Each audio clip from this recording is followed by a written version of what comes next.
தளபதியும் ரொம்ப பிடிக்கும், சிவகார்த்திகேயனும் பிடிக்கும். 2 மூவியும் பார்த்து நாங்கள் என்ஜாய் தான் பண்ண போறோம். இந்த மூவி பார்த்து அந்த மூவி பார்க்க மாட்டோம் அப்படிலாம் கிடையவே கிடையாது. ஏன்னா தளபதி ரசிகையாகவும் சிவகார்த்திகேயன் ரசிகையாகவும் இருக்கிறது எங்களுக்கு பெருமையாக தான் இருக்கு. இதுல போட்டியெல்லாம் எதுவுமே கிடையாது.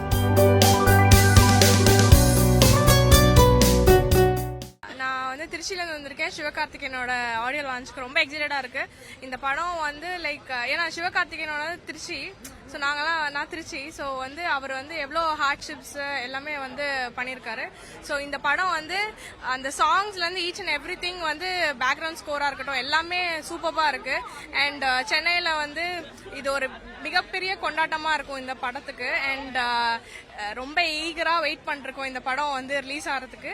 அண்ட் ஸோ ரொம்ப எக்ஸைட்டடாக இருக்கு இந்த ஆடியோ லான்ச் பார்க்கறதுக்கு. நான் திருச்சியிலேருந்து வந்திருக்கேன். Thank you so much. And anything 9ஆம் தேதி வந்து ஜனநாயகன் வருது. அடுத்து ஒரு நாள் கேப்லயே இந்த படம் வருது. எவ்வளவு போட்டியா இருக்குன்னு நினைக்கிறீங்க? காம்படிஷன் இருக்குங்களா? வெற்றி பெறும்னு நினைக்கிறீங்களா? see there are lot of fan base. ஜனநாயகத்துக்கு லைக் தளபதிக்கு ஒரு ஃபேன் பேஸ் இருக்காங்க. அண்ட் ஆல்சோ வந்து நம்ம சிவகார்த்திகேயனுக்கும் நிறைய ஃபேன் பேஸ் இருக்காங்க.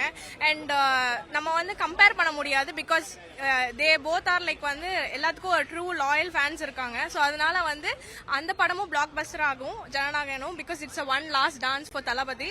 அண்ட் ஃபார் சிவகார்த்திகேயன் மேலும் மேலும் அவர் வந்து பிளாக் பஸ்டர் ஹிட்ஸ் தான் கொடுத்துட்டு இருக்காரு. So this will be one of the greatest hit I believe, as per I believe.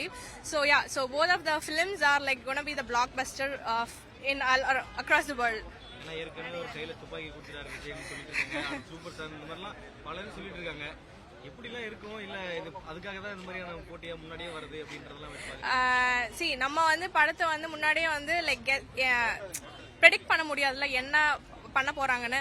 But still like வந்து மூவிக்காக எல்லாரும் வெயிட் பண்ணுவோம். எவ்ரி டைரக்டர் எவ்ரி ஸ்கிரிப்ட் வந்து எல்லாமே வந்து நல்லா தான் எடுப்பாங்க. பிகாஸ் அந்த ஸ்கிரிப்ட் டைரக்டர் வந்து அவங்களோட ஹார்ட்ஷிப்ஸ்ல தான் தெரியும். பிகாஸ் சும்மா ஓடிடில பாக்குறதுல வந்து nothing is gonna work out. நீங்க வந்து ஒரு படத்தை வந்து தியேட்டர்ல பார்த்தாதான் அதோட அவங்களோட எஃபெக்ட் அந்த எஃபர்ட் வந்து தெரியும் நீங்க படத்துல வந்து எப்படி பண்ணிருக்காங்கன்னு சொல்லிட்டு. ஸோ அதனால வந்து நம்ம முன்னாடியே ப்ரெடிக்ட் பண்ணாம அந்த மூவியை வந்து பார்த்ததுக்கு அப்புறம் வந்து நம்மளோட ரியாக்ஷன் இருக்கட்டும். ஸோ ஏன்னா வந்து நம்ம எப்பவுமே வந்து ஒரு மூவியை முன்னாடியே ப்ரெடிக்ட் பண்ணி போனோம்னா அந்த ஒரு எக்ஸைட்மெண்ட் இருக்காது எப்பவுமே. என்னன்னா வந்து இப்படி ஒன்று எதிர்பார்த்தோமே இப்படி வரலையே. ஸோ என்னைக்குமே வந்து மூவியை வந்து எதுவுமே ப்ரெடிக்ட் பண்ணாம போய் மூவியை என்ஜாய் பண்ணி family I guess it's a very family watch film இது எல்லாம். இந்த மூவி 2 மூவியுமே ஸோ அதனால வந்து 2மே வந்து பிளாக் பஸ்டராக இருக்க போகுது. ஜனநாயகம் சரி அண்ட் பராசக்தியும் சரி. So very excited for this Parasakthi especially because திருச்சியிலேருந்து நிறைய பேர் வந்திருக்கோம்.